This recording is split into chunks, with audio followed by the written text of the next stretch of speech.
South India shopping mall the wedding మంత్ర సరికొత్త wedding collection south India shopping mall. నమస్తే, నేను విజయ్. ప్రపంచాన్ని వణికించినటువంటి మహమ్మారి కోవిడ్ ఇప్పుడు మళ్ళీ వార్నింగ్ బెల్స్ను మోగిస్తుందా? ఇప్పటికే సింగపూర్, హాంకాంగ్ దేశాల్లో కోవిడ్ మళ్ళీ విజృంభిస్తున్నటువంటి వార్తలు చూస్తున్నాం. అయితే ఇప్పుడు తాజాగా మన ఇండియాలో కూడా మళ్ళీ కోవిడ్ కేసులు నమోదవుతున్నాయి. ప్రజెంట్ యాక్టివ్గా ఉన్నటువంటి కేసులు దాదాపు 257 వరకు ఉన్నాయి. అందులో కేరళ, మహారాష్ట్ర, కర్ణాటక ఇలా వివిధ ప్రాంతాల నుంచి కూడా కేసుల సంఖ్య పెరుగుతుంది. అయితే ముఖ్యంగా విదేశాల నుంచి తిరిగి మన దేశానికి వస్తున్నటువంటి కొంతమంది సెలబ్రిటీస్ కూడా కోవిడ్ వచ్చినట్టుగా తెలుస్తుంది. అసలు నిజంగా ఇప్పుడు వస్తున్నటువంటి ఈ వేరియంట్ వల్ల ప్రమాదం పొంచి ఉందా? కేసుల సంఖ్య మరింత పెరిగే అవకాశం ఉందా? వీటి గురించి డిస్కస్ చేద్దాం. మనతో పాటున్నారు ప్రముఖ వైద్య నిపుణులు రవికాంత్ గారు. సార్ నమస్తే. నమస్తే అండి. సార్, ఈ కోవిడ్ పేరు చెప్పగానే అందరూ కూడా 2020 ఆనాటి పరిస్థితులే గుర్తుకొస్తాయి. మళ్ళీ ఆ స్థాయిలో ఇప్పుడు కోవిడ్ ఏమన్నా విజృంభించే అవకాశం ఉందంటారు ఈ వేరియంట్? నా ఉద్దేశంలో అయితే కోవిడ్ ఎక్కడికి పోలేదండి. మళ్ళీ రావటం మళ్ళీ పోవటం అనే మాట లేదు.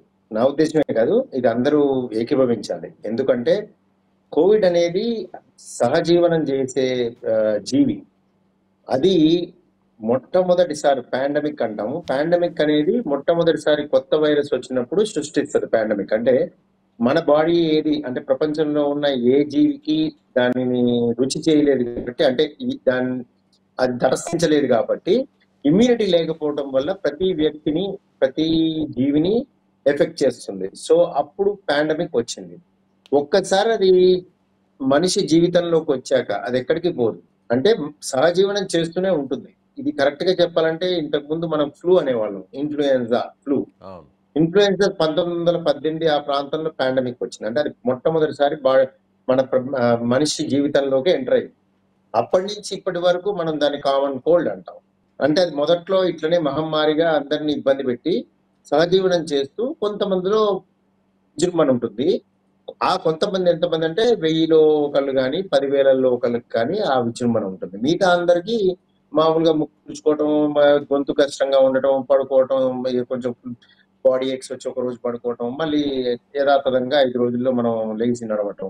దీన్నే ఇప్పుడు మీరు చూసినట్టయితే కోల్డ్ పారాసెటమాల్కి అయితే 10 రోజులు, ఇంకో దానికైతే వారం రోజులు, లేకపోతే 7 రోజులు అంటారు చూడండి. ఆ టైప్ వైరస్ అనేది సహజీవనం చేయటం ఒకటి పాయింట్. వైరల్ ఇల్నెస్ అన్ని కూడా స్పాంటేనియస్ గా తగ్గుతాయి, అంటే దానంతరవే సర్దుకుంటాయి.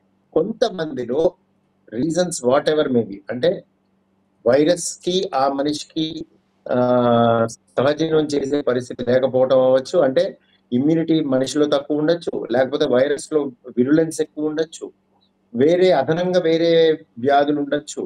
సో ఇవన్నీ కూడా కూడగట్టుకొని కొంతమందిలో ఇది విజృంభించి న్యూమోనియాకి దారితీస్తుంది. న్యూమోనియా అంటే ఊపిరితిత్తుల పారెంకైమాలోకి వెళ్ళి దాన్ని దెబ్బతీయటమే కాకుండా అవయవాల్లోకి, బ్లడ్ లోకి స్ప్రెడ్ అయ్యి వైరీమియా అంటాం.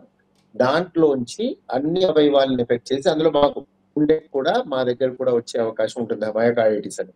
సో ఆ విధంగా మేము మయోకార్డైటిస్ కాంప్లికేటెడ్ కేసెస్ చూస్తూ ఉంటాం. ఇది కోవిడ్ విషయంలోనే కాదండి, ఏ వైరస్ అయినా for that matter, adeno virus. కానీ సార్, ఇప్పుడు వెలుగు చూస్తున్నటువంటి కేసులన్నీ కూడా వేరే దేశాల్లో, సింగపూర్, హాంకాంగ్ ఇలాంటి దేశాల్లో కావచ్చు, ఇప్పుడు కొత్తగా మన దేశంలోని వివిధ రాష్ట్రాల్లో కూడా నమోదవుతున్న కేసుల గురించి, అంటే ఇది పాత వేరియంటేనా లేదంటే కొత్తగా వచ్చినటువంటి వేరియంట్? దీంట్లో మ్యూటేషన్ చేంజెస్ ఎలా ఉంటాయి? అంటే పాత వేరియంటే ఉంటుంది కానీ కొంచెం వేరియేషన్ ఉంటుంది. లిటిల్ వేరియేషన్ ఉన్నప్పుడు అది బయటకు వస్తుంది కంపారిటివ్ గా. అంటే అది జీవించడానికి ప్రయత్నం చేసినప్పుడల్లా మ్యూటేషన్ వచ్చి మారుతూ ఉంటుంది. అంటే లేకపోతే అది సర్దుబడిపోతుంది. అంటే మనం మన జీవన శైలిలో మార్పులు చేసి అప్డేట్ అయితేనే మనం కూడా రాణిస్తాం అన్ని విషయాల్లో. అలానే ఆ వైరస్ కూడా కాలాంతరంలో నువ్వు మళ్ళీ పైకి వచ్చి అది బతకడానికి మ్యూటేషన్స్ వస్తాయి. ఆ మ్యూటేషన్స్ ఉంటాయి, అది సహజమే. సో అది వచ్చినప్పుడే మనకి బయటకు కనిపిస్తూ ఉంటుంది సీజన్స్ లో. సో ఇప్పుడు ఏంటి అంటే నేను చెప్పేది ఏమిటి అంటే, ఇప్పుడు ఫర్ ఎగ్జాంపుల్ నేను అపోలో హాస్పిటల్ జూబ్లీస్ లో ఉన్నా కదా, ఇక్కడ మీకు ఫిజిషియన్స్ అందరూ కూడా వారానికి కూడా కాదు 10 రోజులకు ఒక 2 చూస్తున్నారు. 10 రోజులకి 2 వరకు కోవిడ్ కేసెస్ ని చూడటం జరుగుతుంది. ఏది కూడా విజృంభించి న్యూమోనియాగా అవి మనకి ఐపీ పేషెంట్ అంటే ఇన్ పేషెంట్ గా మారి ఐసీయూలో చేరటం జరగట్లేదు. యెస్. ఇప్పుడు అండ్ ఆల్రెడీ మీరు ట్రేస్ అవుట్ అవుతున్నాయి. మీరు చూస్తున్నారు. వాళ్ళకి ట్రీట్ కూడా చేస్తున్నారు ఇక్కడ హాస్పిటల్‌లో. మీరు అక్కడ ఉన్నటువంటి హాస్పిటల్‌లో, క్లినిక్‌లో అంటున్నారు. ఇప్పుడు వచ్చినటువంటి వీరందరూ అవును. కూడా ఒకవేళ కోవిడ్ ట్రేస్ అవుట్ అయితే టెస్టులు చేసిన తర్వాత ఇది ఎన్ని రోజులు బాడీలో ఉండే అవకాశం ఉంది? దీని తీవ్రత అంటే సింప్టమ్స్ కావచ్చు, జ్వరం వంటి లక్షణాలు కావచ్చు, ఇవి ఎన్ని రోజులు ఉండే అవకాశం ఉంది? ఇది వేరియబుల్ అండి. ఈ క్వెషన్‌కి ఆన్సర్ ఏంటంటే వేరియబుల్. అంటే కొంతమందికి అసలు లక్షణాలే ఉండవు. అంటే ఏ బాధరబంది లేకుండా బయట ఊరికే పరీక్షలు చేసుకుంటారు కదా! మన దగ్గర కామన్‌గా. ఈ ఊరికే పరీక్షల్లో ఎవరైనా కోవిడ్ చేస్తే అది బయటపడటం అదొకటి. బాధతో వచ్చినప్పుడు అంటే జలుబు, బాడీ ఏక్స్‌తో వచ్చినప్పుడు వాళ్ళకి పాజిటివ్ వచ్చిన వాళ్ళు కొంతమంది 3 రోజులకు గాని, 5 రోజులకు గాని సర్దుకుంటుంది. మెజారిటీ పీపుల్‌లో చాలా ఎక్కువగుండేది 2 రోజులే. ఒక రోజు, 2 రోజులు. అంటే జ్వరం తగ్గిపోతుంది. వైరస్ కూడా వెళ్ళిపోతుంది. అంటే 3 days maximum at the most 5 days virus బాడీలో ఉండేది. మెజారిటీ ఆఫ్ టైమ్స్ వైరస్ త్వరగానే వెళ్ళిపోతుంది బాడీలోంచి. అయితే వైరస్ చేసే పనులు మాత్రం ఉంటాయి. అంటే ఏంటవి? ఇప్పుడు బాడీ ఏక్స్ అన్నాను గదా! బాడీ ఏక్స్ లాంటివి సర్దుకుపోయి తర్వాత తగ్గిపోవటం ఉంటుంది. జ్వరం తర్వాత సర్దుకుపోతుంది, తగ్గిపోతుంది. కొంతమందిలో మాత్రం అవి లోపలికెళ్ళి న్యూమోనియాగా మారుతుంది. అంటే ఊపిరితిత్తులని ఇన్ఫెక్ట్ చేయడం వల్ల ఊపిరితిత్తుల్లో నిమ్ము అంటాం. న్యూమోనియా అంటాం. అవును. ఈ న్యూమోనియా వచ్చి వీళ్ళల్లో ఎక్కువ రోజులు అది వైరస్ ఎళ్ళిపోయాక కూడా దాని ప్రభావం వల్ల వీళ్ళల్లో ఎక్కువగా ఐసీయూలో ఉండే పరిస్థితి ఏర్పడవచ్చు. కానీ ఇప్పటికి అటువంటి పేషెంట్స్‌ని చూడటం జరగట్లేదు. ఇంకా అటువంటి పేషెంట్‌లు జరగట్లేదు. ఎందుకు అంటే మొదటి దశలో పాండమిక్ వచ్చినప్పుడు 100లో ఇద్దరికి ఈ విధమైన తీవ్రత మోర్టాలిటీ వచ్చేది. అంటే ప్రాణం మీదకొచ్చి ప్రాణాపాయ స్థితి వచ్చేది 100లో ఇద్దరికి జరిగింది. ప్రాణాపాయ స్థితి. హాస్పిటల్ అడ్మిషన్ అయ్యే పరిస్థితి 100లో 15 మందికి జరిగింది. ఇది ఎప్పుడు నేను చెప్తుంది పాండమిక్‌లో 2020లో. అవును. ఇప్పుడు మాత్రం ఆ విధంగా లేదు. ఇప్పుడు 1000లో ఒకళ్ళకి మాత్రమే ప్రాణాపాయ స్థితి ఉంటుంది.